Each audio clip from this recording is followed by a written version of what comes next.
Hello everyone, welcome back to my channel. আমি শিল্পী। আশা করছি তোমরা সবাই ভালো আছো। আমি অনেক অনেক ভালো আছি। আরও একটা নতুন ভিডিওয় তোমাদেরকে অনেক অনেক স্বাগত। আমরা সবাই রেডি হয়ে যাচ্ছি লখনৌ থেকে অযোধ্যা, মানে রাম মন্দির। তো ভিডিওটা স্কিপ না করে অবশ্যই তোমরা কন্টিনিউ দেখতে থাকো। আমরা সকলে মিলেই একসাথে যাব। ওখানে গিয়ে কতটা আনন্দ করব সবই তোমাদের সাথে শেয়ার করব। তো ভিডিওটা স্কিপ না করে কিন্তু অবশ্যই কন্টিনিউ দেখতে হবে। আর লখনৌ থেকে অযোধ্যা কিন্তু প্রায় 150 কিলোমিটারের রাস্তা। যেতে যেতে 3 ঘন্টা তো লাগবেই। তো চলো যেতে যেতে তোমাদের সাথে শেয়ার করি রাস্তার কিছু মুহূর্ত। অনেকটাই যেতে হবে, প্রায় লং ড্রাইভ হয়ে যাবে 3 ঘন্টা যেতে যেতে। তো ভিডিওটা স্কিপ না করে তোমরা কন্টিনিউ দেখতে থাকো। আর আমরা কি করছি সবই তোমাদের সাথে শেয়ার করব।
আমরা রাস্তায় যেতে যেতেই দেখতে পাই কত সুন্দর ফুল গাছ, তাই তোমাদের সাথেও শেয়ার করলাম এই ফুল গাছের ভিডিও। খুব ভালো লাগে দেখতে, আর তোমরা তো জানো আমি কত ভালোবাসি ফুল গাছ।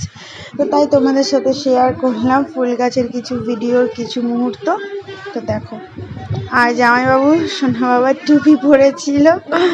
জামাইবাবু খুবই ভালো মানুষ আর খুবই আনন্দ করতে ভালোবাসে। আর আমরা যেতে যেতে খুবই আনন্দ করছিলাম, সবাই গান করছিলাম, গল্প করছিলাম, খুবই আনন্দ হচ্ছিল।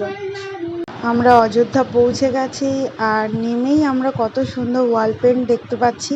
খুব ভালো লাগছে দেখতে। এখানকার অন্যরকম একটা অনুভূতি যে রামের জন্মভূমিতে আমরা পা রেখেছি। সত্যি খুবই ভালো লাগছে, আর দেখার পর তো মনটা খুবই খুশি হয়ে যাবে।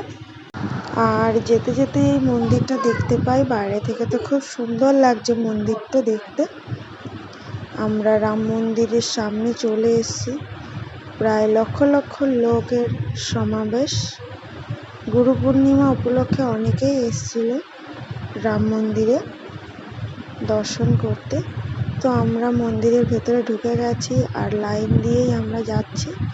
রেলিং দেওয়া ছিল, হাজার হাজার লোক যেহেতু ভিড় করে সেই জন্য ঠিকঠাকভাবে যাতে মন্দিরে পৌঁছাতে পারে সেই জন্য এই রেলিংগুলো দেওয়া হয়েছিল। তো আমরা সেখান থেকেই যাচ্ছি মন্দিরের ভেতরে। তো দেখো, যেতে যেতে আমিও নিজে একটু ভিডিও করে নিচ্ছিলাম।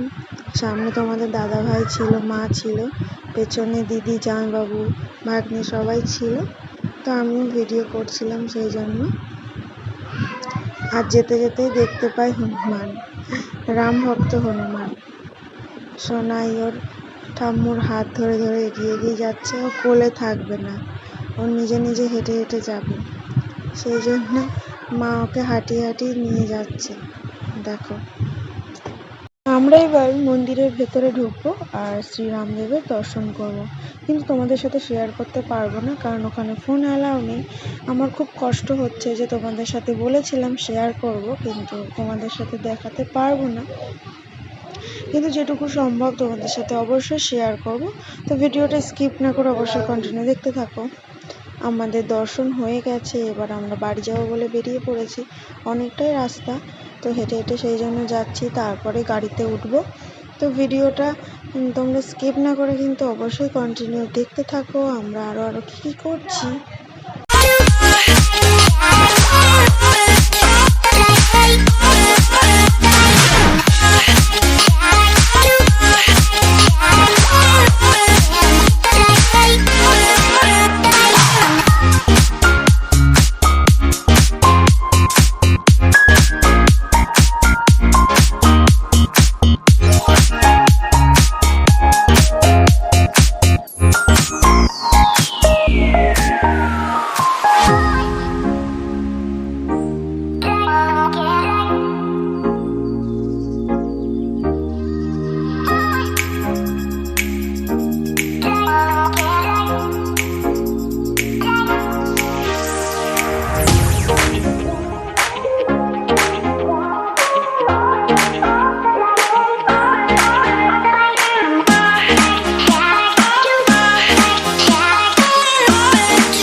যেতে যেতে তোমাদেরকে দেখিয়েছিলাম রাস্তার পাশে এই ফুল গাছের ভিডিও। তো যাওয়ার পথে ফুল গাছের ডাল ছিঁড়ে নিয়েছি, বাড়িতে গিয়ে লাগাবো টবে। আর তোমরা তো জানো আমিও ফুল গাছ ভালোবাসি, আর আমার শাশুড়ি মাও খুব ভালোবাসে। তো আজকের মতো ভিডিওটা এই পর্যন্তই রাখছি। সবাই ভালো থেকো, সুস্থ থেকো।